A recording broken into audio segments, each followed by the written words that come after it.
നിങ്ങളുടെ ഇഷ്ട പരമ്പരകൾ എക്സ്ക്ലൂസീവായി സൺ നെക്സ്റ്റ് ആപ്പിലൂടെ തികച്ചും ഫ്രീ ആയി ഇപ്പോഴേ ആപ്പ് ഡൗൺലോഡ് ചെയ്യൂ. വേറെന്ത് സാധ്യതയാ ഉള്ളത്? അവരമ്മ ഇഷ്ടത്തിലാണെങ്കിലോ? ആര്? മഹിമയും അബിയും തമ്മിലോ? എന്തേ ആയിക്കൂടെ? അവന് ഡോക്ടറല്ലമ്മേ. അവന് ആവശ്യത്തിന് സൗന്ദര്യവും കാശും ഒക്കെ ഉള്ളതാ. പിന്നെ എന്താ അവക്ക് അവന് ഇഷ്ടപ്പെട്ട? അതെ, അങ്ങനെ ചിന്തിക്കുകയാണെങ്കിൽ അവള് ചെയ്യുന്നതിനൊക്കെ ഒരു അർത്ഥം കാണാൻ പറ്റും.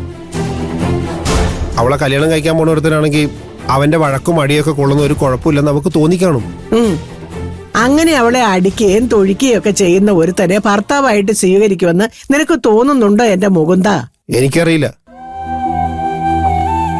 അമ്മ, എനിക്കൊന്നും അറിയില്ല. മഹിമ ഇങ്ങനെയൊക്കെ ആണെന്ന് എന്റെ മനസ്സിലൊരു സങ്കല്പം ഉണ്ടായിരുന്നതാ. ആ സങ്കല്പങ്ങളെല്ലാം ഓരോ ദിവസം ചെല്ലുന്തോറും ഉടഞ്ഞു വീണുകൊണ്ടിരിക്കുക. ചിലപ്പോഴൊക്കെ അവള് സംസാരിക്കുന്ന കേൾക്കുമ്പോ ഏതോ ഒരു അപരിചിതയാന്ന് തോന്നും. ഇതൊക്കെ അബിയുടെ പണിയായിരിക്കൂടാ. അമ്മേ, എല്ലാത്തിലും അവൻ തന്നെ കുറ്റം പറഞ്ഞിട്ട് കാര്യമില്ല. ഞാൻ കോളേജിൽ ചെന്ന് അവൻ ഇടിച്ചപ്പോ പോലും മഹിമ അവന്റെ ഭാഗത്തുനിന്നാണ് സംസാരിച്ചത്. ഇനി അവന്റെ അടുത്തേക്ക് പോകരുതെന്ന് എനിക്ക് താക്കീതും തന്നു. അബി അവളെ ശല്യപ്പെടുത്തുന്നവരത്തിനാണെങ്കിൽ അവൾ അങ്ങനെ പറയോ? എങ്ങനെയെങ്കിലും അവൾ ആ ശല്യം ഒഴിവാക്കാനല്ലേ നോക്കൂ. അവളുടെ വിഷമം എന്താണെന്ന് അവൾക്ക് മാത്രമല്ലേ അറിയൂ. അമ്മേ, അങ്ങനെ മനസ്സിൽ കൊണ്ടു നടന്നിട്ട് എന്താ കാര്യം?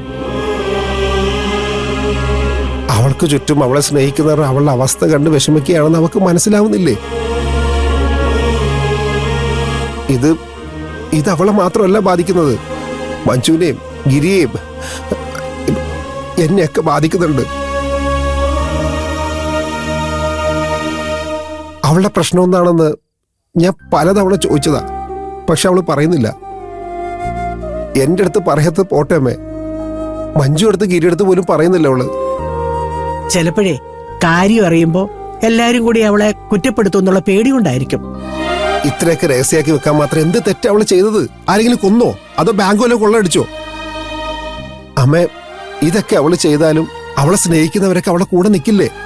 അതെന്താ അവള് മനസ്സിലാക്കാത്തെ? അവൾക്ക് കുറച്ച് സമയം കൊടുക്കും മുകുന്ദ. അവള് ചെയ്ത തെറ്റൊക്കെ മനസ്സിലാക്കി മാപ്പ് ചോദിച്ച് അവള് തിരിച്ചു വരും. അന്ന് ഇരുകൈയും നീട്ടി സ്വീകരിക്കാനുള്ള മനസ്സ് നീ കാണിച്ചാൽ മതി.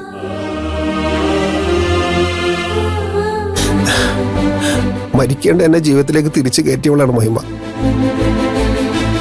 ഈ ജീവിതം മുഴുവൻ അവക്ക് വേണ്ടി മാറ്റിവെച്ചാലും അവളോടുള്ള കടം ബാക്കിയായിരിക്കും. അവൾ എന്നോട് ചോദിക്കേണ്ട താമസം ഞാൻ അവളെ കൂടെ ഉണ്ടാവുമേ.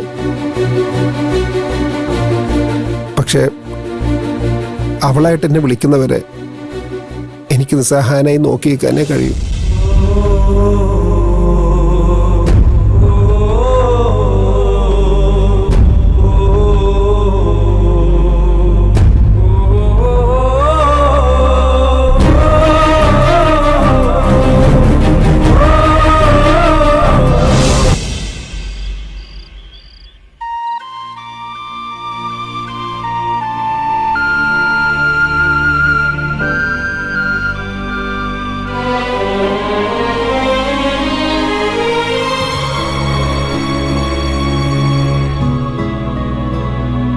ഗിരിയേട്ടൻ പിന്നെ മുകുന്ദനെ വിളിച്ചായിരുന്നോ?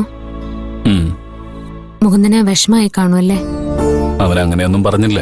പക്ഷേ എനിക്കവനെ അറിയില്ലേ, ശരിക്കും വിഷമുണ്ടായി കാണും. അവൻ മഹിമയോടുള്ള കരുതൽ കാരണം അങ്ങനെ പറഞ്ഞത്.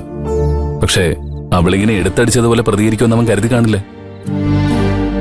മഹിമ ആകെ ഷോക്കിലാ. അവൾ എന്താ ചെയ്യുന്നതെന്ന് അവക്ക് പോലും അറിയില്ല. കോളേജിൽ അത്രയും ആളുകളുടെ മുന്നിൽ വെച്ച് അടികൊള്ളുക എന്നൊക്കെ പറഞ്ഞാ ഊഹിക്കാലോ. എനിക്കിപ്പോഴും മനസ്സിലാവാത്തത് മഹിമ എന്തിനാ എല്ലാം സഹിച്ച് നിന്നെന്നാ. ഒന്ന് പറഞ്ഞ രണ്ടാമത്തേനെ പ്രതികരിക്കുന്ന ആളാ. തെറ്റ് അവളുടെ ഭാഗത്താണെന്ന് തോന്നിയതുകൊണ്ടാവും. അവള് കാരണം ആ ചെക്കന്റെ പ്രേമം പൊളിഞ്ഞു എന്നല്ലേ മഹിമ പറഞ്ഞത്. അവൾ അങ്ങനെ ചെയ്യുമെന്നൊന്നും എനിക്ക് തോന്നുന്നില്ല. ഇനി ചെയ്തെന്ന് തന്നെ ഇരിക്കട്ടെ, അവളെ തല്ലുകയാണോ വേണ്ടത്? ഞാൻ അവിടെ വെച്ച് തന്നെ അവന് 2 എണ്ണം കൊടുത്തിട്ട് അറസ്റ്റ് ചെയ്തേനെ. മഹിമ എന്നെ തടഞ്ഞത്. ഞാൻ അന്നേ പറഞ്ഞില്ലേ ആ ചെക്കൻ അത്ര ശരിയല്ലാന്ന്. മുകുന്ദൻ ഒരു പ്രശ്നത്തിനും പോവാത്തവനാണെന്ന് തനിക്കറിയില്ലേ? എന്നിട്ടും അവൻ കോളേജിൽ ചെന്ന് അഭിയുമായിട്ട് തല്ലുണ്ടാക്കണമെങ്കിൽ അവൻ അത്രമാത്രം പ്രശ്നക്കാരനായിരിക്കും. അങ്ങനെ ഒരുത്തിന് വേണ്ടി മഹിമ എന്തിനാ വാദിക്കുന്നെന്നാ എനിക്ക് മനസ്സിലാവാത്തെ. മഞ്ജു, സ്വപ്ന ഒരു കാര്യം പറഞ്ഞു. എന്താ? മഹിമയ്ക്ക് അഭിയെ ഇഷ്ടമാണെന്ന്. അതുകൊണ്ടായിരിക്കും അവൻ ചെയ്യുന്ന തെറ്റുകളെല്ലാം മഹിമ മിണ്ടാതെ സഹിക്കുന്നെന്ന് സ്വപ്ന പറഞ്ഞത്. മഹിമയ്ക്ക് അവനെ ഇഷ്ടമൊന്നുമില്ല. അതെന്താ എത്രമാത്രം ഉറപ്പ്? എനിക്ക് എന്റെ അനിയത്തെ നന്നായിട്ട് അറിയാം. അവളിങ്ങനെ കാശിന്റെ ഹുങ്ക് കാണിച്ച് നടക്കുന്ന ഒരുത്തനെ കണ്ട് മയങ്ങുന്നവളൊന്നും അല്ല. ഉറപ്പാണല്ലോ അല്ലേ? എന്താ, ഗിരിയേട്ടൻ വീണ്ടും ബ്രോക്കർ പണി നടത്തുവാണോ? ഹോ, നമ്മളില്ലേ. എന്തായാലും ഈ അഭിയൊന്ന് സൂക്ഷിക്കുന്നത് നല്ലതാ. മഹിമ നല്ല ധൈര്യമുള്ള കുട്ടിയല്ലേ. അവൾക്ക് എന്തെങ്കിലും പ്രശ്നമുണ്ടെങ്കിൽ ഒന്നുകിൽ അവൾ അത് സ്വയം നേരിടും, ഇല്ലെങ്കിൽ നമ്മളെടുത്ത് പറയും. മഹിമ ഒരിക്കലും ഇങ്ങനെ അപമാനം സഹിച്ചു നിൽക്കുന്ന ആളല്ല. അവൾക്ക് അഭിയെ പേടിയാണെന്ന് എനിക്ക് തോന്നുന്നത്. മഹിമയെ പേടിപ്പിക്കാൻ മാത്രമുള്ള കഴിവ് ആ ചെക്കനുണ്ടോ? അവളുടെ ഒരു അടിക്കില്ല അവൻ.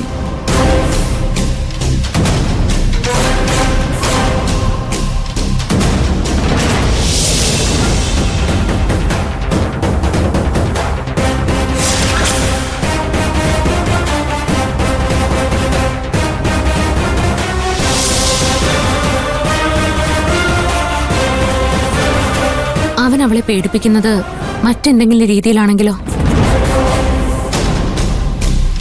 കഴിഞ്ഞ തവണ അവൻ വന്നപ്പോ മഹിമ അവന്റെ ഫോൺ കണ്ടിട്ട് പേടിക്കുന്നത് ഞാൻ ശ്രദ്ധിച്ചതാ. അതിലുള്ള എന്തെങ്കിലുമാണ് മഹിമയെ പേടിപ്പിക്കുന്നതെങ്കിലോ? ഇക്കാലത്ത് പെൺകുട്ടികളെ ഭീഷണിപ്പെടുത്താൻ ഈ ഒരു സാധനം മാത്രം മതിയല്ലോ. അവനെ കണ്ടാൽ ഇങ്ങനെയൊക്കെ ചെയ്യുന്ന ഒരുത്തനായിട്ട് തോന്നുകയും ചെയ്യും. അവനിട്ട് ഒരെണ്ണം പൊട്ടിച്ചിട്ട് ചോദിച്ചു നോക്കാം. അതൊന്നും വേണ്ട. എടുത്തു ചാടി എന്തെങ്കിലും ചെയ്താൽ അത് മഹിമയും ബാധിക്കും. നമുക്ക് അവന്റെ ഫോണൊന്ന് പരിശോധിക്കാൻ കഴിഞ്ഞാൽ മാത്രം മതി. ഇത് നമുക്ക് കുറച്ചുകൂടി മയത്തിൽ കൈകാര്യം ചെയ്യാം. അതെങ്ങനെ? വെറുതെ ചോദിച്ചാ അവൻ ഫോൺ നമുക്ക് പരിശോധിക്കാൻ തരുമോ?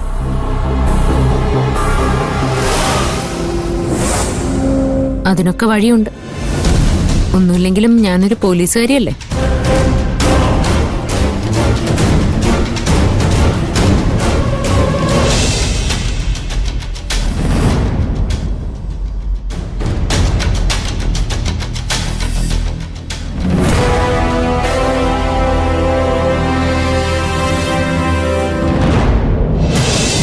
ഗിരിയേട്ടൻ വേണമെങ്കിൽ പൊയ്ക്കോളൂ. ഇത് ഞങ്ങൾ കൈകാര്യം ചെയ്തോളാം. അവൻ എങ്ങനെ പെരുമാറുമെന്ന് എനിക്കൊന്ന് കാണണം. എന്തെങ്കിലും അലമ്പ് കാണിച്ച ഞാൻ അവനെ കൈവയ്ക്കും. എന്റെ പൊന്നു ഗിരി, ഞങ്ങളെ രണ്ടുപേരുടെയും ജോലി പോവും. വെറുതെ ആവശ്യമില്ലാത്ത പണിക്ക് പോരുത്. ഗിരിയേട്ടൻ മിണ്ടാ നിന്നാ മതി. ബാക്കി ഞങ്ങൾ നോക്കിക്കോളാം.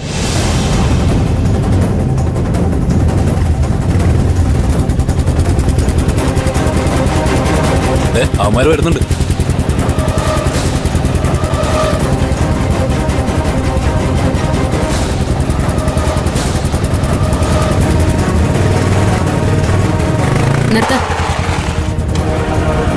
ഹെൽമെറ്റ് ഇല്ലാതെ വണ്ടി ഓടിക്കാൻ പാടില്ല എന്നറിയില്ലേ? ഇവിടെ വരെ പോകുന്നതിന് എന്തിനാ വേണം ഹെൽമെറ്റ്? അതെന്താ, അടുത്തേക്ക് പോകുമ്പോ അപകടം സംഭവിക്കില്ലേ? നിങ്ങൾക്ക് മാത്രം നിയമം ബാധകമല്ലേ? എന്തിനാ മേഡം ഇത്ര സ്ട്രിക്റ്റ് ആണെന്ന് ഷോ കാണിക്കുന്നത്? ഷോ കാണിക്കേ? എന്താ മഞ്ജു?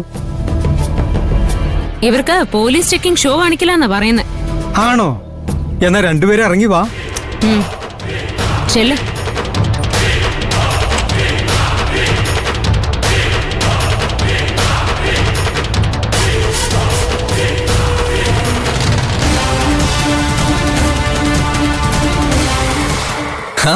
അത് ശരി. അപ്പോ ഗിരിയേട്ടന് ഇവരെ ഹെൽമെറ്റ് ഇല്ലാത്തതിനെ പിടിച്ചാണോ?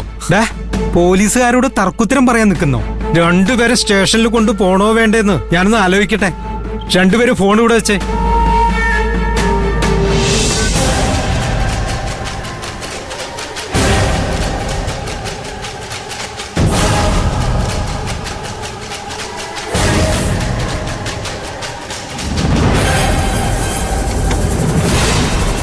ഇതെന്താ, പുതിയ ഫോണാണോ?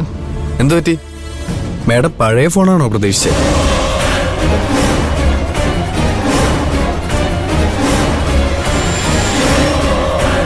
എന്റെ പഴയ ഫോൺ മുകുന്ദൻ ഇന്നലെ അടിച്ചു പൊട്ടിച്ചു.